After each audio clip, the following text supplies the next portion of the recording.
오늘은 오바댜, 엘리야의 스토리 가운데 숨어있는 보석 오바댜라는 인물에 대해서 우리 함께 은혜를 나누면 좀 좋을 것 같습니다. 자, 먼저 오늘 본문 열왕기상 18장 1절에 보면요, 이렇게 시작합니다. 많은 날이 지나고. 이거 노래 생각나시는 분도 계시겠는데 여기서 이 많은 날이라고 하는 것은요, 그간의 3년 동안의 기간이 얼마나 길고 지루하고 힘들게 고통스럽게 지나갔는지를 보여주는 표현입니다. 많은 날이 지나고. 몇 달만 비가 오지 않아도요, 기근의 고통 속에서 허덕여야 되고, 지금으로 하면 모든 경제가 다 무너져 내리는 시간이 바로 3년 반이라는 기근의 시간이었습니다. 이스라엘은 정말 킬링필드가 되어버렸어요. 배고픈 아이들의 울음소리마저 서서히 사라져갔습니다. 배고파서 울려고 하면요, 그래도 힘이 있어야 웁니다. 배고픈 아이들은 조용히 눈을 감고 그냥 할 수 있는 것은 숨을 쉬는 것밖에 없었습니다. 마지막 남은 곡식을 먹고 죽어가는 사람들이 부지기수였고요. 가축들도 더 이상 견디지 못해서 퍽퍽 쓰러지는, 그것이 바로 3년 반의 기근이라는 시간이었습니다. 침묵을 깨고 드디어 하나님께서 엘리야에게 말씀을 하십니다. 아합을 이제 만나라 라는 말씀이에요. 이제 이 재앙의 시간을 끝낼 때가 오고 새로운 시작을 알리는 것이 바로 하나님의 말씀이었습니다. 다시 1절을 보면요, 많은 날이 지나고 제3년에 여호와의 말씀이 엘리야에게 임하여 이르시되 너는 가서 아합에게 보이라. 내가 비를 지면에 내리리라. 3년 동안 우리는 어떤 것을 기대했을까요? 3년의 기근 정도 되면요, 어떤 교만한 사람도 다 무너지게 되어 있습니다. 뭔가 자기가 가진 것 가지고 이것이면 버틸만 하다라고 했던 사람도 3년의 기근이면 다 무너질 수밖에 없습니다. 그런데 이 3년의 기근이 무색할 정도로 이 아합은요, 변하지가 않았어요. 자, 아합은 엘리야를 만났을 때 처음으로 건넨 마디가 이거였습니다. 17절 보면요, 엘리야를 볼 때에 아합이 그에게 이르되 이스라엘을 괴롭게 하는 자여 너냐? 자, 오랜만에 헤어졌던 사람을 만나면요, 처음 건네는 그 마디가 굉장히 함축적이고 중요합니다. 그동안에 그 사람이 어떻게 지냈는지, 무슨 생각을 가지고 살았는지를 알 수 있는, 가늠할 수 있는 것이 뭐냐면 그 사람과의 만남의 첫 마디입니다. 그런데 아합은 뭐라 그러냐면 이스라엘을 괴롭게 하는 자여 너냐? 자, 이스라엘이 고통받고 있는 것이 엘리야 너 때문이라는 겁니다. 지금까지 우리는 너 때문에 고통을 받았다라는 거예요. 만일 네가 없었으면 이스라엘은 아무 문제 없이 잘 살았을 것이다 라는 말입니다. 근데 네가 나타나는 바람에 우리 모두가 다 힘들게 지금 살고 있다. 이 모든 고통의 원인이 바로 엘리야 당신 때문이다 라고 지금 말하고 있는 겁니다. 어떻게 이럴 수가 있을까요? 자, 여러분, 이스라엘의 이 기근, 가뭄이 찾아온 이유가 무엇입니까? 이스라엘의 관영한 죄악 때문입니다. 그리고 아합과 그 집안이 하나님 앞에서 범죄를 저질렀기 때문에 하나님의 말씀이 없이는 비도 이슬도 있지 아니하리라, 하나님의 말씀이 그들에게 떨어진 것입니다. 그렇다고 한다면 이 아합 왕은 최소한의 양심의 가책이라도 있어야 되는 거 아닐까요?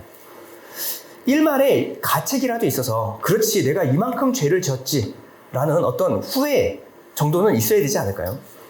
근데 아합은 달라지지 않았을 뿐만 아니라 더 완악해져 있습니다. 적반하장도 유분수다라는 말이 있죠. 이 모든 책임을 엘리야에게 다 뒤집어 씌우고 있는 거예요. 그래서 엘리야가 그의 말을 바로 잡습니다. 18절에 보면요, 그가 대답하되 내가 이스라엘을 괴롭게 한 것이 아니라 당신과 당신의 아버지 집이 괴롭게 하였으니 이는 여호와의 명령을 버렸고 당신이 바알들을 따랐습니다. 여러분, 사람은 변할까요? 안 변할까요? 사람은 변하지 않는다. 우리 어르신들이 한결같이 하는 얘기입니다. 사람 안 변해. 사람 고쳐 쓰는 거 아니야. 맞는 말일까요? 틀린 말일까요? 옳은 말일 수도 있고 틀린 말일 수도 있습니다. 그렇죠? 이 세상에 어떤 수단, 방법을 다 동원해도요, 사람 바꿀 수 없습니다. 멀리 갈 것 없이 여러분 옆에 있는 아내와 남편을 돌아보십시오. 그동안 10년, 20년 살아가면서 변했습니까?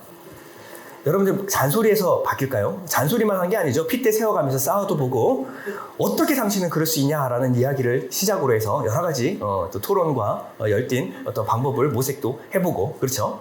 그랬으나 사람 바뀌지 않습니다.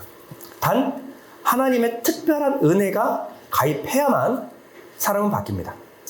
그러니까 사람을 바꾸는 것은 여러분들의 역량이 아닙니다. 그 사람이 어떤 상황에 처하고 어떤 말을 들었을지라도 그때뿐이지 사람 절대 바뀌지 않습니다. 이 아합을 보면 사람 안 바뀐다 라는 말이 참 진리로 다가옵니다. 이 사람은 바뀌지 않았을 뿐만 아니라 자신이 뭘 잘못했는지조차 가책이 없어요. 더 나아가서 죄악의 욕망을 따라 욕망의 노예로 살아가고 있습니다. 이 끔찍한 기근 속에서 백성들은 다 굶어 죽어가고 있습니다. 근데 아합이 지금 뭘 하고 있냐면요, 자신의 가축을 먹을 물을 찾으러 다니고 있습니다. 당시의 가축은 현찰과 같았거든요.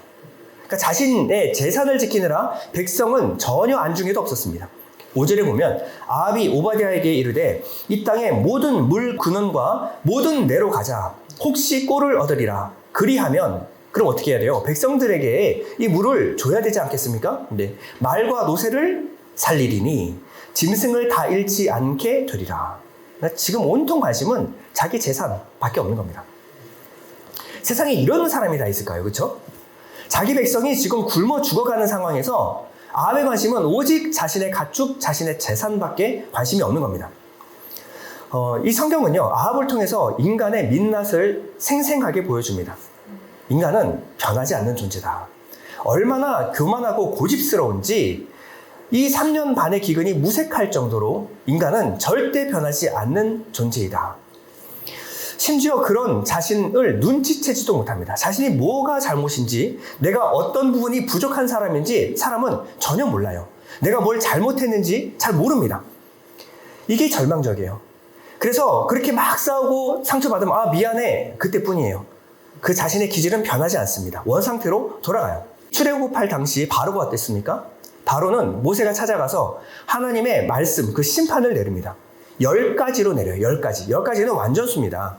그럼 한 번의 심판이 떨어질 때마다 바로는 와서 회개하는 것 같았어요. 후회하는 것 같았어요. 내가 잘못했다. 내가 안 그럴게. 그런데 무려 10번이나 번복하면서 잠시 숨틀 여유만 생기면 다시 예전으로 돌아갔습니다. 힘드니까 잠시 힘이 빠진 것뿐입니다. 고생한다고 사람 바뀌지 않습니다. 근데 엘리야는요, 이 아합의 모습을 보고 전혀 당황하지 않습니다. 이 정도는 예상했다라는 모습인데요. 그런데 이 엘리야가 어디서 무너지느냐? 나중에 19장, 우리 19장 같이 공부했죠? 19장에서 엘리야는 처참하게 무너집니다. 하늘에서 불이 떨어지는 이적을 행했고요. 바알과 아세라 선지자 850명을 심판해버렸습니다. 이 정도 되면 바뀔 거라고 생각했어요. 최소한 사람이라면. 근데 바알과 아세라는 전혀 바뀌지 않았어요. 그때 엘리야는 절망하고 침체했습니다. 엘리야는 인간이 어떤 사람인지 너무나 잘 아는 하나님의 선지자였어요. 그러나 엘리야마저도 인간에게 일말의 가능성에 기대를 걸었던 겁니다. 자신이 예상한 한계선이라는 게 있잖아요. 그래도 최소한 사람이라면 이라는, 짐승도 이 정도는 아닌데 그래도 최소한 사람이라면 이라는 한계선을 넘어섰을 때 엘리야는 침체되고 붕괴되고 말았습니다. 우리는 이 성경을 통해서 무엇을 봐야 할까요? 우리 인간이라는 죄인의 실체를 똑똑히 봐야 합니다. 그리고 처절하게, 철저하게 실망해야 합니다. 그래야 더 이상 나를 믿지 않습니다. 그래야 더 이상 사람 믿지 않습니다. 우리는 절대적인 사람에 대해서 어떠한 가능성도 여러분들은 가지지 마시기 바랍니다. 그래야 하나님만 의지하는 사람이 될 수가 있습니다. 하나님만 의지할 때, 그리고 나는 되지 않는다라는 것을 철저하게 받아들일 때 우리는 우리가 받은 구원의 은혜가 무엇인지, 성령께서 내 안에 일으키시는 변화에 대해서 진심 어린 감사를 하나님께 드릴 수 있습니다. 내가 노력해서 이 정도 된 거야, 이런 헛된 소리를 하지 않을 수 있는 이유가 뭐예요? 나에 대해서 처절하게 실패해야 돼요. 나는 선한 것이 하나도 없구나. 나는 죄인 중에 괴수구나. 이 사망의 몸에서 누가 나를 건져낼 수 있으랴. 어떠한 방법도 통하지 않는 사람이라는 거예요. 처절하게 나를 깨달은 사람만이 하나님의 은혜를 의지할 수 있고요. 하나님은 그에게 은혜를 베풀어서 그 내면을 변화시킬 줄 믿습니다. 성령은 우리 안에 들어와서 죄와 의와 심판에 대해서 우리를 책망하신다라고 말했어요. 그렇다면 성령 받은 우리는 최소한 엘리야보다 사람에 대해서 조금 더 이해하고 있어야 됩니다. 사람은 변하지 않는다. 예레미야가 절규한 것이 무엇입니까? 예레미야 17장 9절에 보면 만물보다 거짓되고 심히 부패한 것은 마음이라 누가 능히 이를 알리오마는. 여러분들이 머릿속에 상상 한번 해보십시오. 가장 더럽고 냄새나고 부패한 것, 세상에서 가장 쳐다보고 싶지 않은 그런 지저분한 것보다 더 부패한 것이 인간의 마음이다. 예레미야는 이렇게 말하고 있습니다. 예수님을 따르는 수많은 군중들을 믿지 않았어요. 예수님의 기적을 보고 무언가 하나라도 얻으려고, 예수님의 어떤 기적 하나라도 보려고, 체험하려고 예수님을 따르는 군중들을 전혀 믿지 않았습니다. 자, 왜일까요? 요한복음 2장 24절에 보면 예수는 그의 몸을 그들에게 의탁하지 아니하셨으니 이는 친히 모든 사람을 아시며 또 사람에 대하여 누구의 증언도 받으실 필요가 없었으니 이는 그가 친히 사람의 속에 있는 것을 아셨습니다. 자, 예수님은 왜 그들에게 몸을 의탁은 믿음이에요. 그 누구도 믿지 않았다는 거예요. 왜냐하면 사람이 어떤 것인지 예수님은 너무나 잘 알았고 그 마음 속, 그 사람의 속에 있는 것이 무엇인지를 너무나 잘 아신 주님은요, 사람에게 실망하지 않았습니다. 사람에게 속지 않았어요. 내 측근 가장 옆에 있었던 이 베드로마저 자신을 배신할 것을 주님은 아셨음에도 불구하고 그것에 상처받지 않았습니다. 우리도 이렇게 되어야 합니다. 요즘은요, 상처받은 사람, 또 상처받은 마음과 어그러진 마음을 치료하는 것에 대단히들 관심이 많은 것 같습니다. TV를 틀면요, 이혼 가정을 상담하기도 하고요, 또 어떤 강사가 나와서 우리 인간관계나 여러 가지 문제를 당한 사람들의 어떤 관계, 소통에 관해서 우리가 상담을 하기도 하고요. 중요합니다. 우리가 죄인들끼리 얽혀 살다 보면 마음의 상처를 받지 않을 수가 없습니다. 그러면 어린 시절부터 지금까지 부모를 포함해서 여러분이 가장 사랑했던 사람들에게 보통 상처를 받잖아요. 그 받았던 상처 치유하는 거 중요합니다. 그러나 중요한 것은요, 그거 치료한다고 해서 좋아질 거라고 기대하지 마십시오.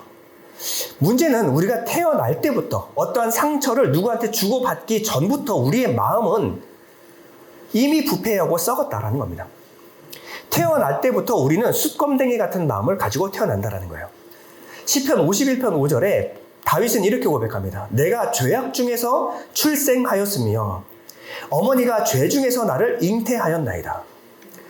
뱃속에서 어떠한 인간적인 사회 도덕적인 죄를 짓지 않은 그 어린아이가 출생할 때부터, 아니 뱃속에 있을 때부터 이 아이는 죄 가운데 잉태하고 출생했다.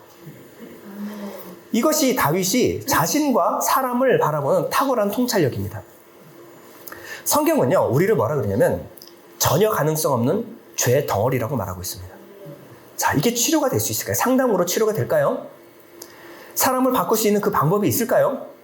내 아내만, 내 남편만 문제가 있는 것일까요? 여러분, 아합을 보시기 바랍니다. 우리 인간 중에 그 어떤 사람도 완전한 사람 없습니다.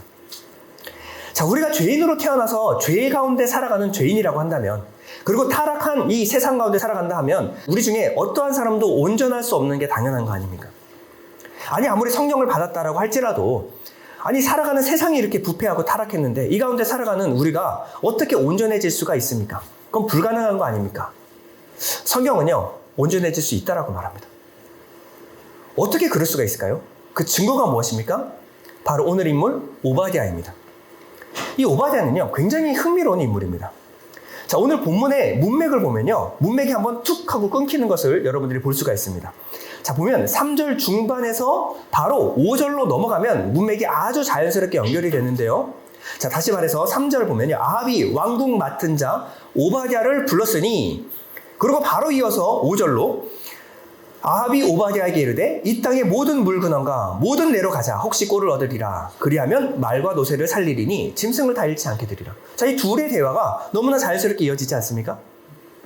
근데 성경은요, 요 사이에 하나를 갑자기 끼워 넣습니다. 3절과 4절 사이에 한 절을 끼워 넣어서 간섭하고 있는 거예요. 말 중간에 말을 딱 끊고 잠깐만 하고 첨언을 하십니다. 자, 이 첨언이 뭘까요? 이 오바댜는 여호와를 지극히 경외하는 자라. 이세벨이 여호와의 선지자들을 멸할 때에 오바댜가 선지자 100명을 가지고 50명씩 굴에 숨기고 떡과 물을 먹였더라. 성령이요, 설명을 하면서 오바댜 이름이 딱 나오자마자 독자들에게 오바댜를 오해하지 말라고 첨언을 하는 거예요. 이대로 두면 오바댜를 우리가 오해하기 딱 좋기 때문에 그렇습니다. 자, 오바댜의 신분은 악한 군주 아합의 수하에 있던 사람이었고요. 아합의 모든 재산과 궁을 관리하는 2인자였습니다. 국내 대신 중에 최고였어요. 근데 아합은 더러운 삶을 살고 있었습니다. 하나님께 패역한 삶을 살고 있었어요. 그 밑에 있는 충신이었다라고 하면 이 오바댜도 똑같은 인간이라고 우리가 오해하기가 딱 좋습니다. 그랬더니 성령께서 끼어드시는 거예요. 잠깐만요. 오해하지 마십시오. 독자 여러분, 오바댜는 결코 악한 사람이 아닙니다. 그저 괜찮은 사람 정도가 아니라 여호와를 지극히 경외하는 사람입니다. 어떻게 이게 가능할까요? 아니, 그런 아합 밑에서 여호와를 경외하되 여호와를 지극히 경외하는 사람이 어떻게 존재할 수가 있을까요? 성경에서 이렇게 사람에게 여호와를 지극히 경외하는 사람이라는 수식어를 붙이는 것은 굉장히 드문 일입니다. 성경에서 이런 수식어를 붙었던 사람이 노아나 욥 정도 되는 사람, 시대가 다 타락했어도 무언가 하나님이 사랑하시는 어떤 한 사람을 말할 때 쓰는 표현이 바로 이런 표현입니다. 근데 이 표현을 지금 오바댜에게 쓰고 있어요. 자, 왜 여호와를 경외했느냐? 그 근거가 무엇이냐? 증거가 무엇이냐? 아합과 이세벨이 여호와의 선지자들을 다 죽일 때 그때 선지자들의 100명을 숨겨서 50명씩 감춰놓고 그들에게 먹을 것을 공급하던 사람, 이 사람이 바로 오바댜였다라고 말하고 있는 겁니다. 그냥 마음으로만 하나님을 경외하는 것이 아니라 이 오바댜는 무엇을 기대했냐면 여호와의 선지자가 다 사라지면 안 된다. 왜냐하면 하나님은 반드시 하나님의 나라를 회복시키실 것이다. 그러기 위해서는 하나님의 선지자가 반드시 있어야 되는데 그 선지자를 지키기 위하여 자신의 모든 신분과 목숨을 걸고 지켰던 겁니다.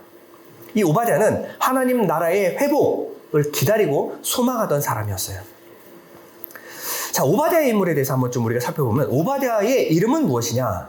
에베드와 야의 합성어입니다. 자, 에베드는 무엇을 섬기는 종이라는 말이고요. 야는 여호와 하나님을 줄여서 하는 말입니다. 야. 그러면 오바댜라고 하는 것은 여호와 하나님을 섬기는 여호와의 종이라는 말입니다. 자, 아합 밑에 있는 충신이었음에도 불구하고 오바댜는 하나님을 섬기는 하나님의 종이라는 이름을 가지고 그 이름답게 살아가던 사람이었습니다. 자, 우리의 믿음은 언제 드러나느냐? 앞서서 제가 말씀드린 것처럼 신의 악단, 이 북한에서 부흥회를 열던, 그러나 그 밴드들은 실제로 하나님을 목숨 걸고 믿었던 사람들이에요.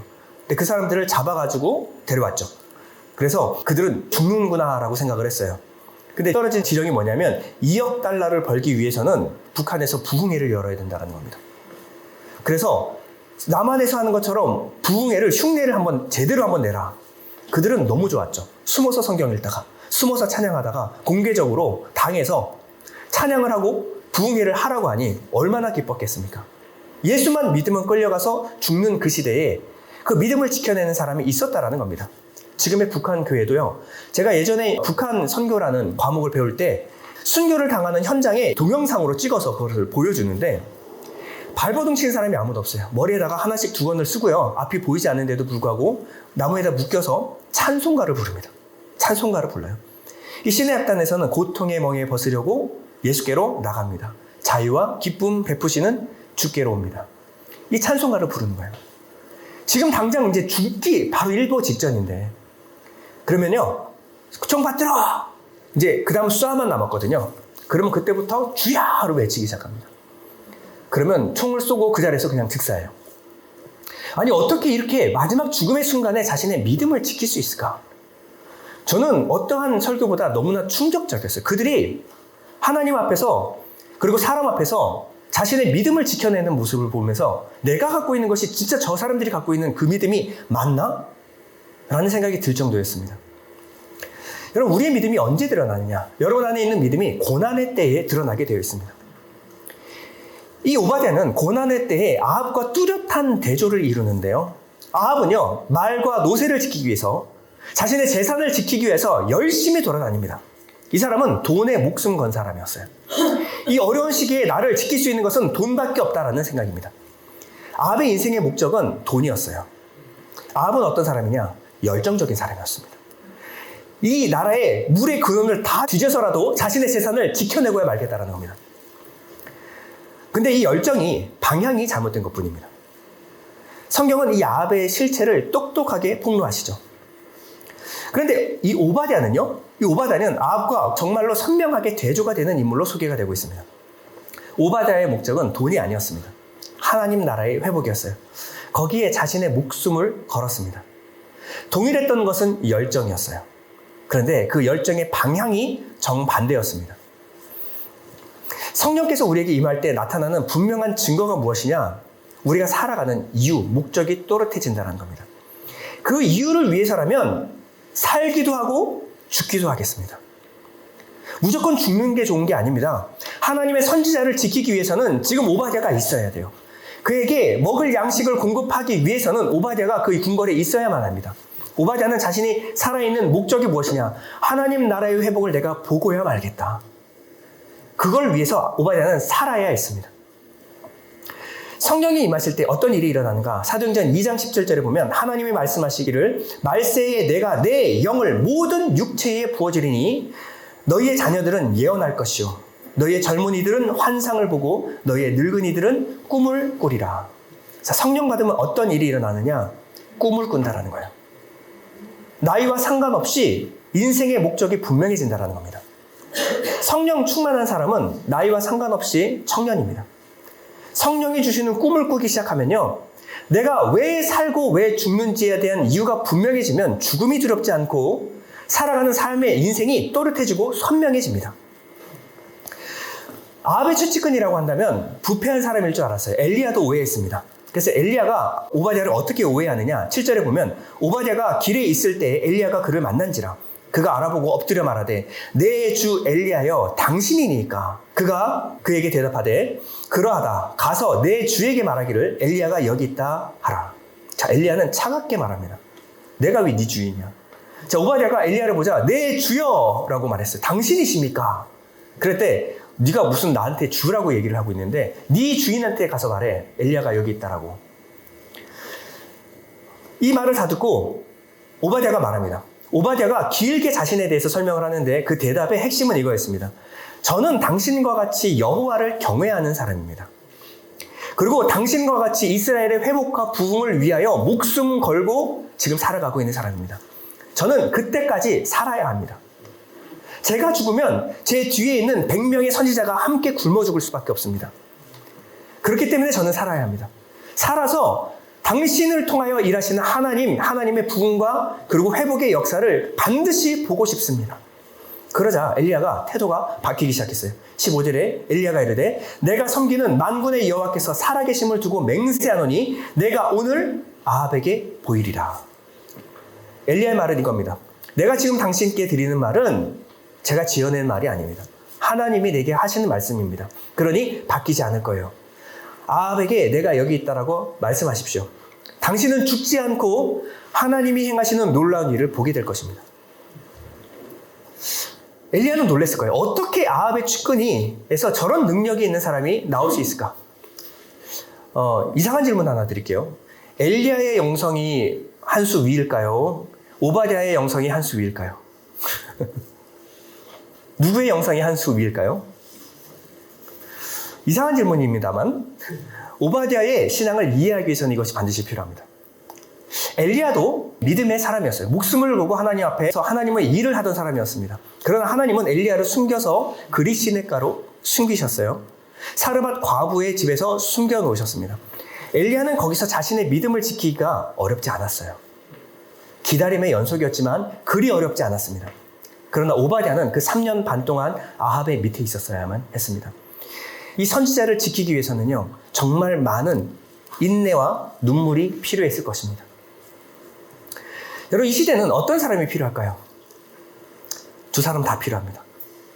하나님의 나라를 회복하기 위해서는 엘리야 같은 선지자가 필요하기도 해요. 하지만 세상 한 복판에서 아합이 다스리는 것 같은 공중 권세 잡은 자의 수간에 넘어가 있는 이 세상 한가운데서 믿음을 지키며 인내로서 견뎌내는 사람, 하나님에게 이 사람이 필요합니다. 우리는 이 세상에서 변함없이 하나님의 나라와 그 나라가 회복되기를 여러분 기도할 수 있을까요? 이 오바댜는 다니엘과 같이 에스더나 모르드게와 같이 세상 한복판에서 하나님의 백성이라는 정체성을 지켜낸 사람이라는 거예요. 하나님은 엘리야에게 왜 오바댜를 만나게 하셨을까요? 나만 홀로 남았거늘. 하나님은 갈멜산 전투 전에 오바댜를 만나게 하심으로 하나님이 일하시는, 하나님을 숨겨두신 선지자와 오바댜와 같이 이 하나님의 나라를 도래하는 사람들이 있다라는 것을 보여주길 원하셨다는 거예요. 오늘도 마찬가지입니다. 주님은요, 우리를 어디로 보내시냐? 기도원으로 안 보내십니다. 주님은 어디로 보내시냐? 교회로 보내지 않아요. 당연히 교회 오는 것은 좋은 겁니다. 그러나 교회에서 은혜 받고 주님이 보내시는 것은 양을 이리 가운데로 보내는 것 같이 내가 너희를 보낸다. 자, 하나님의 양이면 하나님 품 안으시고 책임지셔야지. 근데 주님 뭐라 그러냐면 내가 내 양을 어디로 보내냐면 이리 가운데로 보낸다. 그러니 뱀같이 지혜롭고 비둘기같이 순결하라. 순결을 지켜내고 세상의 지혜에 속지 말라는 겁니다. 오바댜가 엘리야에게 뭐라고 말하냐면 당신의 종은 어려서부터 여호와를 경외하는 자라. 지금까지 그 믿음을 순결을 지켜낸 사람입니다. 여러분, 이것이 중요합니다. 세상 한복판에 있어도 내가 어디에 속했는지 이 정체성을 잃지 않는 것이 아주 중요합니다. 나는 누구에게 속한 사람인가? 내 인생의 주인은 누구인가? 이 소속감과 정체성이 여러분들이 중요한 인생에 결단하는 순간, 선택의 순간에 이 소속감과 정체성이 가장 중요하기 때문에 그렇습니다. 저는요, 그 고지혁 집사님하고 성하나 집사님 강아지 강희를 보면요, 참 은혜를 많이 받습니다. 이 강희는요, 분리불안을 안고 있어요. 분리불안. 강희는 안전한 집이 있습니다. 저희 집보다 넓은 집에서 살아요. 먹을 것이 풍부합니다. 저보다 더 맛있는 걸 먹고 사는 애예요. 근데 이 강희는요, 엄마만 없으면 하루 종일 끙끙거립니다. 집안에 계속 끙끙거리고 앓고 시름시름 앓아요. 이 엄마를 보기 전까지는 마음이 진정되지가 않습니다. 그리고 엄마를 보는 순간, 엄마 품에 안기는 순간 이 강희는 돌변하기 시작하는데요. 누가 자신을 쳐다만 봐도 한번 붙어보자고 지저대기 시작합니다. 누가 봐도 자기가 싸워서 이길 상태가 아니거든요. 강희는요, 엄마 품에 안기면요, 세상에서 두려운 게 없는 강아지가 됩니다.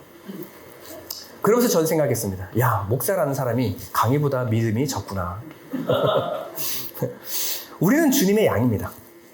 맞습니까? 주님은요, 어떤 양을 가장 사랑하시냐면, 강희는 좀 이게 분리불안이 좀 해소가 돼야 되겠지만, 주님은요, 분리불안 가진 양을 너무나 사랑하십니다. 주님이 없으면 시름시름 앓아가고, 주님이 없으면 마음이 해소가 되지 않는 분리불안을 앓고 있는 주님의 양을 주님은 너무나 사랑하세요. 모든 양을 그냥 지팡이와 막대기로 칠지 몰라도요, 분리불안을 안고 있는 양은요, 품어 안으십니다. 주님만 내 곁에 계시면 세상 두려움 없이 세상을 향해서 부르짖고 지저댈 수 있는 그러한 사람을 주님은 너무나 사랑하신다는 거예요. 주님만 내 곁에 계시면 세상 두려울 것 없습니다. 세상 부러울 것 없습니다. 주님은 이러한 주님의 사랑을 지금 찾고 계시는 거예요. 나는 지금 어디에 소속되어 있고 누구의 품 안에서 살아가느냐? 여러분, 이것이 중요합니다. 바울이 죄수 신분으로 해서요, 로마로 압송되어 갈 때 유라굴로 광풍을 만났습니다. 이것은 인간이 어떻게 할 수 없는 큰 재난이었어요. 절체절명의 위기였어요. 여기서 노련한 선장도 어떠한 힘도 발휘하지 못했습니다. 용감한 군인들도 혼비백산했어요. 그런데 이 죄수의 신분인 바울이 리더십을 발휘합니다. 그들을 진정시키고 위로를 합니다. 바울에게 두려움이 없어요. 바울의 얼굴에는 두려움이 보이지가 않습니다. 이건 죄수에게서 일어날 이 담대함이 아니었어요. 근데 바울이 어떻게 고백을 하느냐? 그 고백 속에 그 비밀이 있는데요. 사도행전 27장 23절을 보면 나의 속한 바 곧 나의 섬기는 하나님, 이 하나님의 사자가 어젯밤에 내 곁에 서서 말하되, 바울에게 분명한 것은 소속이었습니다. 나는 하나님의 품 안에 있기 때문에 하나님이 허락지 않은 이상 나는 안전하다라는 겁니다. 지금 눈앞에 있는 것은 유라굴로 광풍이었어요. 다 죽는다고 그랬습니다. 근데 바울은 어떻게 해요? 안전하다. 세상에 어떻게 이 현실 감각이 이렇게 다를 수가 있을까요? 바울은 하나님 품 안에 안겨 있었기 때문에 그렇습니다. 아무리 유라굴로 폭풍이 몰아닥쳐도 나는 하나님께 속한 사람이고 하나님 품 안에 있는 사람입니다. 그러므로 여러분들은 안전합니다. 하나님께 속해 있는 사람들은요, 광풍이 불어도 안전합니다. 내 존재의 뿌리가 어디에 있느냐? 돈에 있느냐? 돈만 지키면 안전하다. 이 사람의 뿌리는 흔들릴 수밖에 없어요. 내 존재의 뿌리가 하나님께 연결되어 있고 난 어려서부터 하나님을 경외하는 사람입니다. 하나님을 두려워하는 사람입니다. 하나님을 사랑하는 사람입니다. 하나님의 품 안에서 내 정체성이 결정되는 사람은 광풍 가운데서 두려움이 없습니다. 여러분, 어디에 있는가? 내 직업이 무엇인가를 돌아보지 마십시오. 나는 하나님 안에 속한 사람인가? 하나님 품 안에 있는가를 확인하시기 바랍니다. 우리 잠시 눈을 감고 기도할 때, 하나님, 2026년 주님의 품 안에 안기기를 원합니다.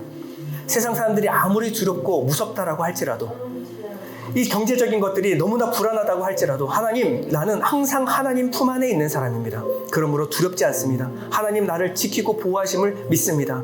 하나님 없으면 나는 아무것도 아닌 사람입니다. 전혀 불가능한 사람입니다. 내 안에 선한 것이 아무것도 없습니다. 그러나 주님 안에 있으면, 주님이 내 안에 있으면 나는 안전합니다. 이렇게 고백할 수 있는 믿음을 달라고 우리 잠시 기도하겠습니다.